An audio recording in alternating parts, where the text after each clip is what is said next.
I want to talk about this scene from Scavenger's Reign. It's season 1, episode 3, when Ursula is walking through this little maze thing, and she sees this flower. She stops when Sam ends up going through, and it's this whole scene of evolution, of the meaning of life. And she was kind of thrown back, and she didn't know how to necessarily describe it to Sam since he was in such a rush. At least that's what some of the comments were saying on one of these other videos. And I kind of felt that way as well a little bit, but also at the same time, I felt like this was the meaning of life. This is what life is all about. It was such a small, subtle thing, but it's this whole plant ends up coming out and bringing out all these little light bulbs, tossing them out. She's just watching and observing it. And then all of a sudden, it uses a little bit of the life force to be able to draw out this alien. And then he ends up waking up. She's kind of shocked as what it is and what's going on. They end up making this eye contact with one another. They look, they are observing. It's what's going on? I don't exactly know.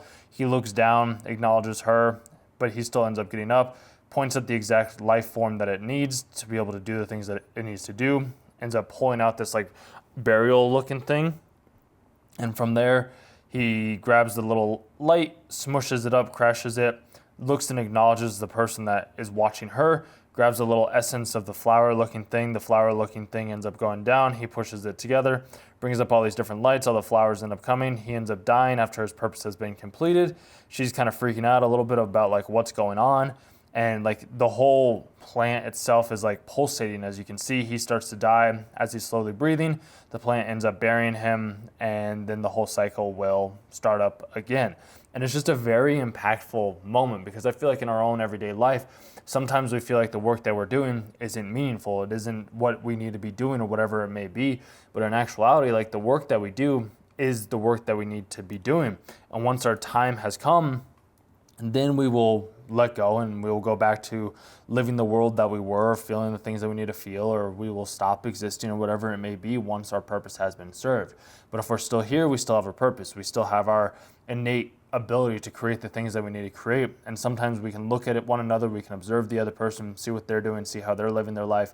And if we like it, cool. If not, no worries. We will continue to do the life that we want to and live in the ways that we need to live by being able to be of service in the ways that we need to be in service of. So I just want to share that this short little video with you just for a brief second, because this show I watched, it's really intense, and there's a lot of just different world building and essence that goes along with the whole series itself. Just being able to see what happens in this small little scene of storytelling. It's very brief. It's about 3.5 minutes or so, 3 minutes and 7 seconds. And just seeing how his life, that's all it was just to keep the flower going and evolving and moving. And then, like I said, the whole cycle will start over again. If you like this type of content, you can subscribe to the channel for more, and I'll talk with you in tomorrow's video. Thanks for watching.